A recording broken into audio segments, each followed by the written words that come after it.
วันนี้ครับพาเพิ่นมาเลาะดินนิดนึงน้องเอาอากาศบริสุทธิ์นอนเมื่อยพยายามลุกไล่จังบ่เมื่อยเต้ๆกับเป็นแพทย์เหมือนเดิม มื้อนี้ก็ไปกวด2บ่อนพี่น้องระบบภายในแล้วก็มีระบบภายในแล้วก็หัวใจเพิ่นบ่แทรกแล้วก็ปอดพี่น้องระบบภายในทางแพทย์เขาเอิ้นว่าหยังวะคือสิเว้าระบบภายในคือกันแหละเนาะทางแพทย์เว้าว่าคน จอดนี่แหละ นั่งลิ้นนิดนึงอันนั้นก็ถือไปนำไปน้อง เดี๋ยวมันจะมีเหนียวรอดตายแล้วพี่น้องเอ็นเลยรอดตายแล้ว บ่เป็นหยังดอกอยู่กับลูกกับผัวเนี่ยเมื่อยบ่ เรียกปกติพี่น้องเลยบ่ได้มีวี่แววบ่มีวี่แววสิเป็นนะ อืม เขาอันเฮ็ดเวียกมาเบิ่งโมงว่ะเอ้า10 โมงล่ะยังบ่พากันกินข้าวว่ะ อืม กินข้าวตะเวนว่ะเขาก็เลยบอกว่าไปตักไก่ขึ้นมาชั่วเฮ็ดชั่วไก่กินว่ะตัด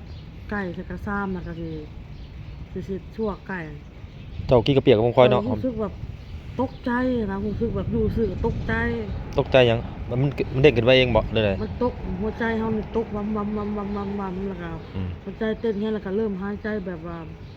ผืดเข่าหายใจบ่ออกพอกันย่างลุกไปลุกมาย่าง อืม เขาหนกเว้านำก็เอ้ามันเป็นหยังอีหมูขอก็บ่ปากเซออยู่ อืม พอแล้วไปนั่งมาเนี่ยค่ะ นางพักผ่อนวันเช้าเนาะ ว่าสิเศร้าแล้วก็เข้าห้องน้ำมันเข้าไปอันเข้าห้องน้ำพอไปเหี่ยวน่ะกลับออกมาก็ยังจนฮอดอัน11 โมงพี่น้องก็1 ชั่วโมงผ่านไปยังแบ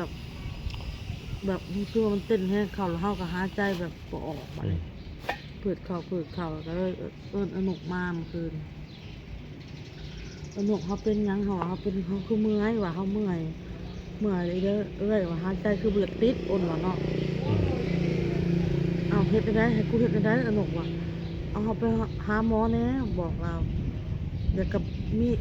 หมู่ของอนุกแหละเราก็มาสอนงานนำกันนั่นแหละ อืม เราก็เขามาเบิ่งว่าเอ้าอีหนุกว่าหน้ามันซีดซบมันแหล่แล้วอ่ะไปนี่ไปหาเจ้าของเฮือนเจ้าของเฮือนพาไปอนุกก็ไปหากับคนรู้จักกันพี่น้องกันก็อนุกกันเลยเขาก็เอารถใหญ่มาหับเอามาส่งผ้าล้มพ้นโต๊ะขนาดพี่น้องมาฮอดนั่งรถมาคิดเป็นหน้าลูกแล้วพี่น้องเกิดเป็นโอ้ยมา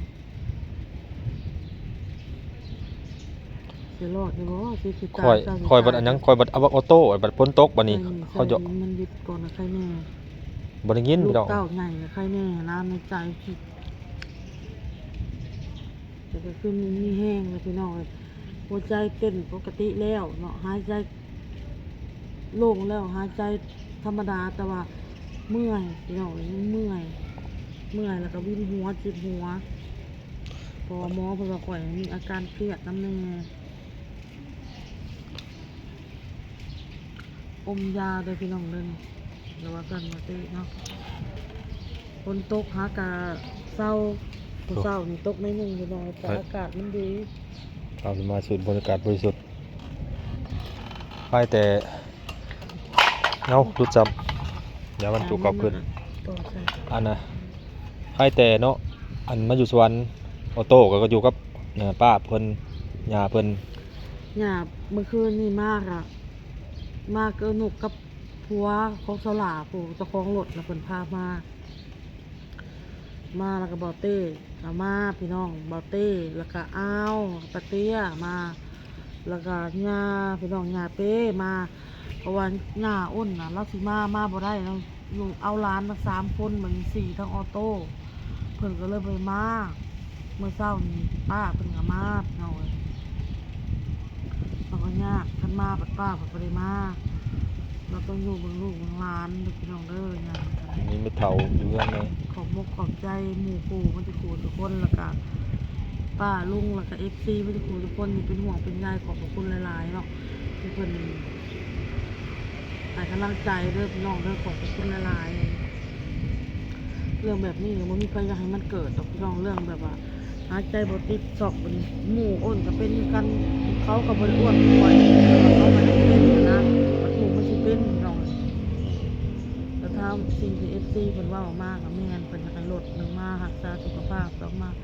ให้ลดความอ้วนเนาะเพิ่นเว้าถามมากก็ถือบ่ถือแม่นเพิ่นบ่แม่น แม่น ย เบิ่ อง มรับมันเนาะ ปฏิบัติแล้วบัดนี้ แต่ มัน ว่า เกิดแล้ว เฮาเองนี่แหละปฏิบัติบ่ได้เฮาเองนี่แหละบ่ได้ เพื่อไปเพื่อลูกและลูกบัวๆแหละ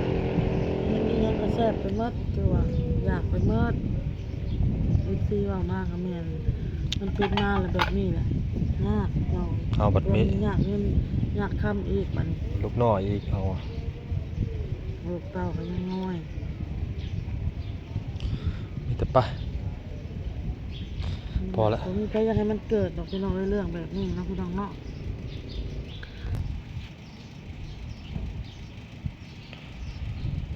มื้อแรกก็อีแม่มาเนี่ยกับเตี้ยบ่มาอีกมื้อแรง มาแล้วเพิ่นมาเฮ็ดของกินมาส่งพี่น้องกับข้าวน้ำแพทย์หมอเพิ่นยังบ่ทันให้ออกเมื่อแต่ว่าไปตรวจแล้วพี่น้องเลยตรวจเบิ่งหัวใจนำแน่แล้วก็กำปอดเนาะแต่ว่าไปกวดแล้วแต่ผลยังบ่ได้ออกมาแต่ว่าเพิ่นก็มาแจ้งเฮาแต่โอ้เนาะไฮโปเตสข้าวมานั่งอยู่นอกก่อนพี่น้อง สูตรบรรยากาศบริสุทธิ์ก่อน นอนอยู่ในมันหลายคนเลยพี่น้องเต็มเอาบ่ทราบ เมื่อคืนนี่ก็จักสิเฮ็ดหยังแล้วคือแบบมันมิ่งอะนะ รอดตายแล้วพี่น้องเอ้ยขอ มัน เลย มันหลายอย่างแบบอันนะครับทั้งเมียเนี่ยทั้งอันนั้นเฮาสิได้ก่อนเริ่มต้นแบบใดก่อนเคยเข้ายุ่งหมอเข้าตลอดช่วงหนึง อืมขอมุกขอบใจ FC ไปครูทุกคนที่เป็นห่วงเด้อนี่ขอมุกขอบใจพี่น้องไม่ทุกคนทุกคนมาโทรมาถามข่าวขอมุกขอบใจ ว่าเย็นเนาะเย็นจนหนาวเนาะรู้สึกหนาวนะ อากาศดีแต่ของบ่ร้อนพอคนตกกว่าคืน พายุโทรเมื่ออันน่ะเพื่อนก็เอาหน้าว่าอึ่งออกอึกกระทึกว่าฝนแห้งไฟดับ2-3เทื่อพุ่นใครจะไฟบ่เป็นหยังสุดท้ายฝนตกแห้งๆนี่ไฟอยากสอโลดเฮาอะ ออโต้กับเบิดแอบปานใดพี่น้องอยู่น้ำยาบ่เต้โทรถามน่ะบ่ได้แอบบ่ได้ซ้อพากินก็กิน พานอนก็นอน มี เล่ ผู้ นก็เล่นแล้วก็นอน มีคนดัดดีไซน์เลยพี่น้องอยู่กับพี่เต้นก็เฮ็ดได้ บ่ให้บ่แอบพี่น้อง ลูกแอบแล้วก็ห้ายแล้วก็เฮ็ดได้ก็เฮ็ดยังบอกเอาคือเก่าดื้อคือเก่าอยู่กับแม่ใครแน่พี่น้อง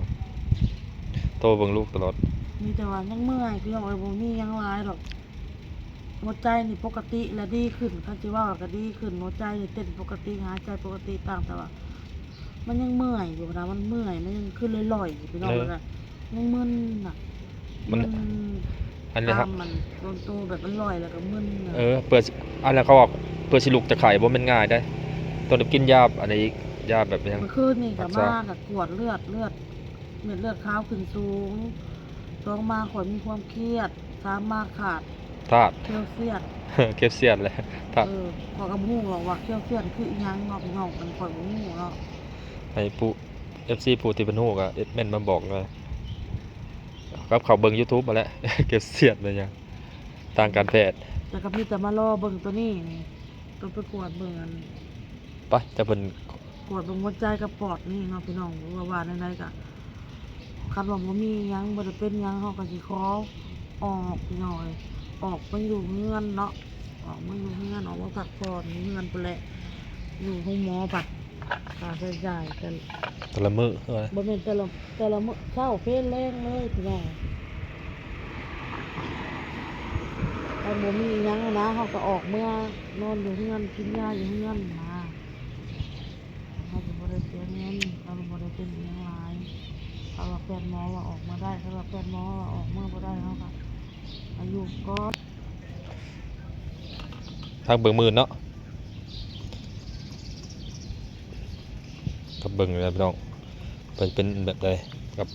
หมอว่าอันวิเคราะห์แบบใดว่าอันเป็นจังไดระบบภายใน หมอให้เมื่อได้ก็เมื่อหมอว่าบ่เมื่อบ่ได้ก็อยู่ต่อ เป็นจังได๋แม่ไม่หยิบของ อืม สบายดีบ่ เออ อืม เย็นก็เย็นเนาะ เย็นขึ้น อากาศดีเนาะ เพิ่นก็พูดได้แกงกอกพูดได้เพิ่นก็ว่ากินออดอันได้บ้านได้ไปหาอึ่งหาหยังวะ ลมกันไปตาตันหมกเอาไปนอนไปกอด เอาขึ้นเลย